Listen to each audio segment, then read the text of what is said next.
एक गांव में हेमा नाम की औरत रहती थी, जिसके दो बेटे थे।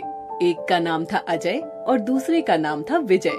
बड़े बेटे अजय की शादी उमा नाम की लड़की से हुई थी, जो दिखने में बहुत सुंदर और घमंडी थी। ओ माँ, तूने फिर से किचन में सब कुछ खुला छोड़ दिया? हाँ माँ जी, क्या हुआ बताइए। आप तो बस रोज सुबह से ही चिल्लाने लगती हो, अब क्या हुआ है? खाने में देख छिपकली गिर गई है, अब ये खाना फेंकना पड़ेगा। कितनी बार बोला है खाना ढक के रखा कर। तो क्या हुआ माँ जी, एक टाइम का ही तो खाना है, छिपकली गिरा हुआ खाना तो नहीं खा सकते ना। हेमा का दूसरा बेटा अपनी पत्नी के साथ दरवाजे पर खड़ा होता है। माँ देख, मैं तेरे लिए दूसरी बहू ले आया। हेमा और उमा दोनों ही किचन से बाहर आकर देखते हैं कि विजय शादी करके एक लड़की को अपने साथ लाया था, जिसका नाम नैन्सी था, जो दिखने में इतनी सुंदर तो नहीं थी, पर वो अमीर घर की होते हुए भी बहुत समझदार थी। बेटा, ये कौन है? ये किस परिवार से है? तूने बिना कुछ देखे समझे शादी कर ली? नहीं माँ, ऐसा नहीं है। ये नैसी है, ये एक अच्छे परिवार से है। क्या देवर जी, आप किसी को भी बोलोगे कि अच्छे परिवार से और हम मान लेंगे? हाँ भाभी, आपसे तो अच्छा और अमीर ही परिवार है नैन्सी का। उमा नजरें नीचे करके चुप हो जाती है और हेमा उसका स्वागत करने लगती है। दूसरे दिन सुबह नैन्सी उठकर किचन में जाती है। माँ जी, आज मेरी पहली रसोई है, क्या बनाऊं? जो तेरा दिल करे बहू, पर एक बात का ध्यान रखना कि खाना सिर्फ 5 लोगों का ही बनना चाहिए। उमा बहू की तरह नहीं कि 10 लोगों का खाना बना दो। हाँ माँ जी, जब मेरी शादी हुई मुझे नहीं पता था कि 10 लोगों का खाना या 5 लोगों का खाना कितना बनता है। तुम्हें आता ही क्या था, इतना बर्बाद करती हो तुम। हाँ, सब कुछ मैं ही तो बर्बाद करती हूँ। अब आई तो है आपकी समझदार बहू। ये सब देखने के लिए तुम्हें गरीब घर से ब्याह कर नहीं लाए थे। मैंने तो सोचा था तुम गरीब हो तो घर को संभाल लोगी, पर जब से आई हो बर्बाद ही कर रही हो। माँ जी, आप तो बस करो, जब देखो सुनाती रहती हो। तभी वहाँ पर अजय आ जाता है। ये सब क्या हो रहा है?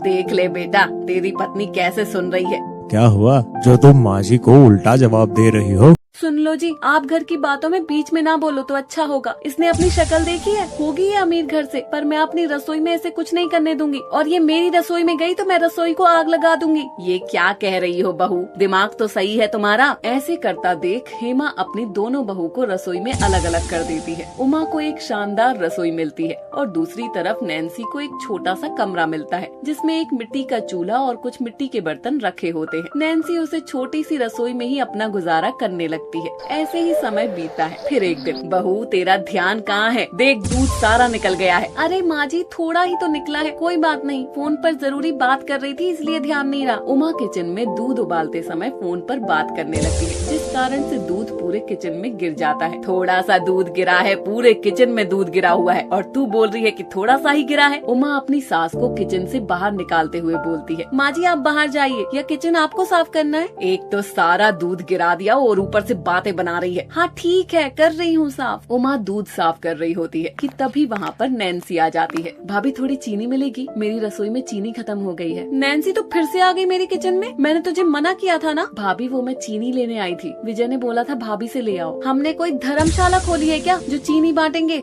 ये सुनकर नैन्सी की आंखों में आंसू आ जाते हैं और वहाँ पर उनकी सास आ जाती है। क्या हुआ छोटी बहू, तू यहाँ खड़ी हुई रो क्यों रही है? वो माँ जी, मैं चीनी लेने आई थी, पर नैन्सी वहाँ से चली जाती है। एक तरफ उमा अपने शानदार किचन में खाना बनाती है और दूसरी तरफ नैन्सी अपने छोटे से किचन में मिट्टी के चूल्हे पर खाना बनाती है। एक दिन उमा अपने किचन में पूरियाँ तल रही होती है कि तभी वहाँ पर हेमा आ जाती है। बहू, क्या बना रही है आज? पूरी तल रही हूँ, दिख नहीं रहा है आपको? उमा से अपनी सास के हाथ पर तेल गिर जाता है। हे राम, मेरा हाथ जला दिया तूने।